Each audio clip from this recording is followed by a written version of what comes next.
I am so pleased to welcome back to the Daily Signal podcast, Heritage Foundation Director of the Center for Energy, Climate, and Environment, Diana Furchtgott-Roth. Thank you so much for being back with us today, Diana, to talk about this. It's great to be with you. It's always great to be on the podcast, Virginia. You are just doing such great work at the Heritage Foundation in regards to looking at what is happening in this fight over energy related to China and the United States, and what is the threat that China poses specifically to the U.S. So you've just come out with a brand new report in a series of reports talking about this. The latest is called Forced Energy Transition and China's Role in the Conversation about Energy. We're diving in to really dig at what is happening here related to China in this energy conversation. And I think it's interesting because, when we talk about the struggle over power, we automatically talk about military power, we talk about economic power. We don't always talk about energy power. So if you would sort of set the stage in this struggle between nations over power, how big of a role does energy play?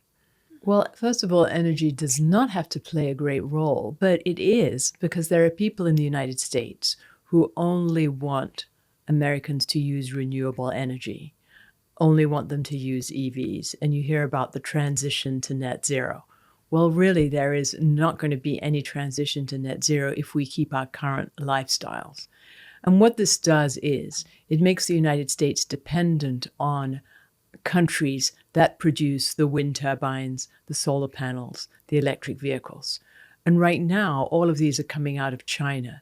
China has a comparative advantage because it subsidizes labor and uses forced labor in Xinjiang. It subsidizes our energy. It doesn't have our regulations, and it builds a couple of coal-fired power plants per week. And it subsidizes capital by giving low-interest loans to its favored firms. So the point of this project, which is called Chinese handcuffs, after the children's toy, where if you put your fingers in a little tube and pull as hard as you can, the harder you pull, the more difficult it is to get out your fingers. Mm-hmm. The point of the Chinese handcuffs project is to show that we are doing this ourselves. Mm-hmm. America is making the regulations that require the use of Chinese goods, Chinese wind turbines, solar panels, and components for electrical vehicles. For example, China makes 80% of the world's batteries right now. So energy does not have to be such a flashpoint, but for the United States, because we could just say, well, we're going to use our own supplies of oil and natural gas. And then we would have a comparative advantage. We're going to use our great auto workers in Detroit and Toledo and make those Jeeps that are so iconic. And by the way, I drive one of them, made in Toledo.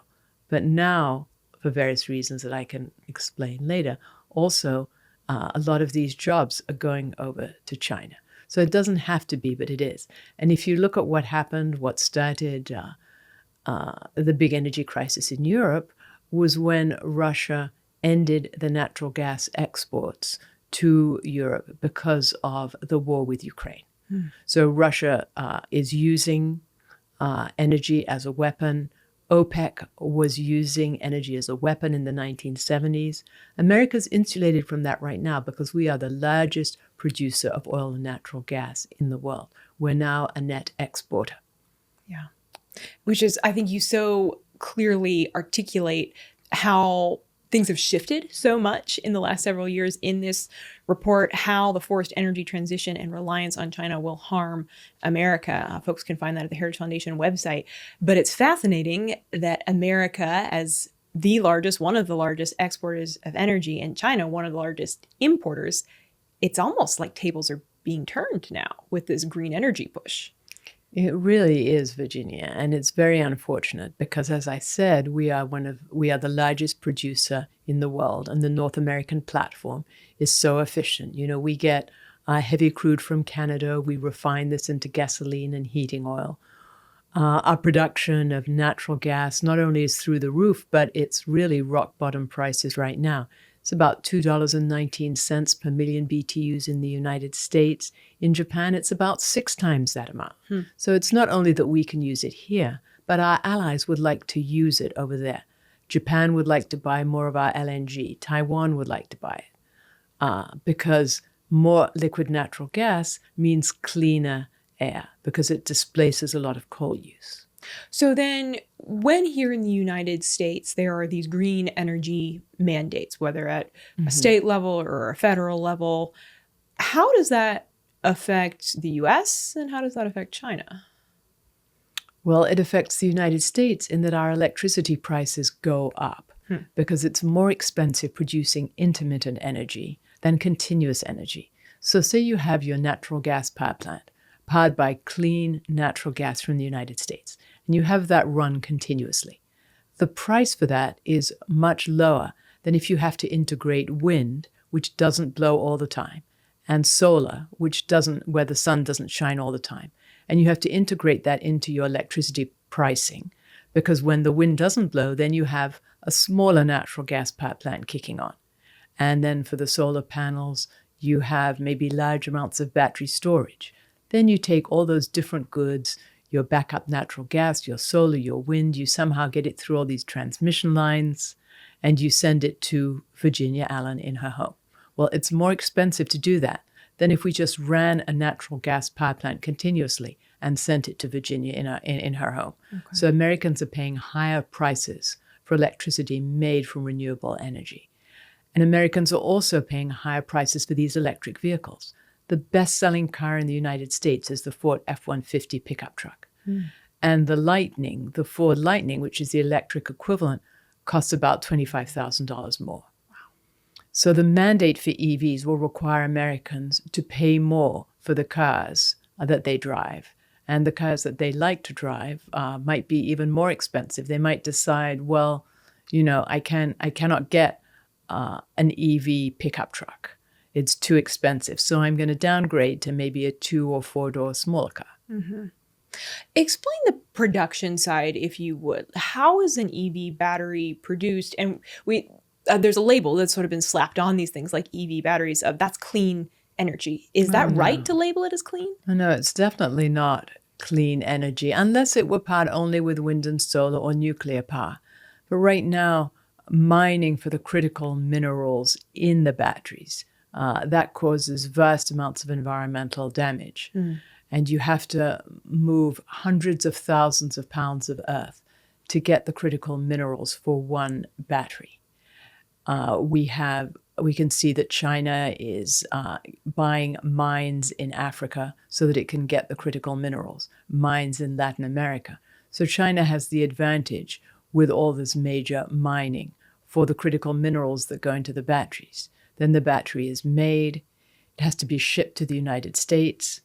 Once the battery is in the vehicle weighs about 1.5 times as much as a gasoline-powered vehicle, so it emits more what's called particulates. That's sort of like smog or soot on the road. And by the way, the Environmental Protection Agency, which wants to require that 70% of the cars sold in 2032 are electric, also has a parallel rule to reduce these particulates.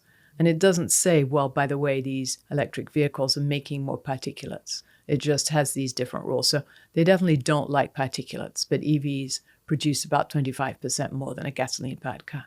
And then, of course, the battery has to be disposed of, and that's a whole different operation. But these vehicles are only emissions-free if you charge them with energy that does not make emissions. And right now, no one is really doing that. Is it similar on the production side for solar panels? Or is it a quite different process? So the solar panel process it's difficult to make a solar panel only with renewables. Okay. And with wind turbines are huge structures that have cement, they have steel, and you need a furnace at very high temperature, a coal-fired furnace, to make the material that goes into those wind turbines. So yes, when the wind turbines go around, maybe they don't have any emissions at that time. But the whole process of integrating them is very sophisticated. Right now, we can't do that just on renewables or nuclear alone. Okay. Diana, I was really fascinated that you write in the report that that China is using stolen information to enhance their competitiveness. What do you mean by that? What has China stolen in this regard in order to enhance its competitiveness in regards to production of EV batteries, solar panels, et cetera? Well, first of all, I should say that this report is co-authored with my colleague Yes. Miles Pollard, and that is one of his lines. So I wish I could take credit for it, but I can. But what we're saying is that intellectual property is taken from other firms. Okay. And any company that locates in China often ends up turning over its intellectual property to the Chinese Communist Party as a requirement of doing business, because trade with China is not fair. If a Chinese company wanted to locate here in the United States, it could buy another company here. It could locate. It would not have to give its intellectual property to the American government. On the other hand, often an American company locating in China has to give up its intellectual property as part of the bargain for locating in China. You might say, why would any company do this? Yeah. Well, the answer is China is a huge market. There are over 1 billion people in China. It's every company's dream to be selling in China. And so they locate there, and they end up with a deal that often requires intellectual property to be given to the Chinese Communist Party. Because the way it works in China is everyone's like a large family, and the Chinese Communist Party has a stake in everything. It's like the daddy. And then all the children report to that Chinese Communist Party daddy, and they have the intellectual property and they tell it to the daddy. So that's there what really it's like. aren't private corporations or companies in that regard. It's all The government major run in a way. companies. The major companies in China all have. There's a stake in the Chinese Communist Party of all companies, major companies there. Okay. So take BYD. BYD is right now the largest vehicle exporter in the world. It's a Chinese company, used to just make batteries. Then they started putting cars on top of their batteries. BYD stands for Build Your Dreams. And it is exporting and undercutting a lot of other auto companies. Okay. So in Europe, they're selling a car called the Seagull for about $11,500. Even with a 100% tariff, that would be $23,000, less than almost any new car I can think of here in the United States. Yeah. So they're just using the subsidies, the intellectual property theft to undercut industry all over the world. And you might say, why should we care? If China wants to sell us inexpensive cars, why should we care? Well, it's also a national security risk because these cars can go around picking up information, just like we were upset that there was a Chinese spy balloon overhead that went around picking up information. And they can send it back to China. And the Chinese government can stop these vehicles from remote if we got into a conflict over Taiwan or something like that. They would have the ability to do that. Well, if you have OnStar from GM can stop your car if you report it stolen. Let me tell you, if GM can stop a car if it's reported stolen, I can assure you that BYD can stop a car, even if it's not reported stolen. Or through a software update, it can interfere with the navigation system and the braking system. This is scary stuff, Diana. So I don't think we want to be dependent on cars from a country that's not particularly friendly to us. Yeah. I think that's very important. And I would be in favor of banning Chinese EVs completely, not just the ones that come from China, but also the ones that come through Mexico. Because under the USMCA, the trade agreement we have, we are able to ban items if they have national security or economic concerns. And why would Mexico fall in that category as well? Oh, because the Chinese are setting up factories in Mexico. They know that people like me want to ban exports from China. So they say, okay, we'll just build our factory in Mexico. We'll import them from Mexico to the United States under the trade agreement. I see. So it's not as though we want to ban everything from Mexico, but Chinese vehicles that are put in Mexico. Got it. We want to ban those. What is the financial effect? I mean, how does importing all of this green energy from China, how much is that costing the United States? We can see that electricity bills have steadily gone up. We can see that states that are dependent on renewables have a price of about 40 cents per kilowatt hour, compared with about 11 cents per kilowatt hour for a state that does not mandate renewables. So we can see that requiring renewables drives up energy costs. we can see that electric vehicles are more expensive to purchase than gasoline-powered vehicles. And it's harder to buy a used electric vehicle. About 60% of the cars sold in the United States are used. If you buy a used EV, you might be afraid that its battery is going to die on you. And a new battery for an EV costs about $15,000 or $20,000. So there isn't any market in used EVs. Okay. So basically, this forced energy transition is going to be very expensive for Americans. It's going to slow growth. It's going to result in less reliable electricity supply. There'll be more blackouts because of the difficulty of integrating the solar, the wind, then the backup natural gas and the batteries into the electricity system. And I haven't even talked about the transmission lines. These wind turbines, the solar panels are not close to where people live because people don't want them close to where they live. So the energy has to be carried through transmission lines. And that is also difficult and has potential for wildfires. Oh, wow.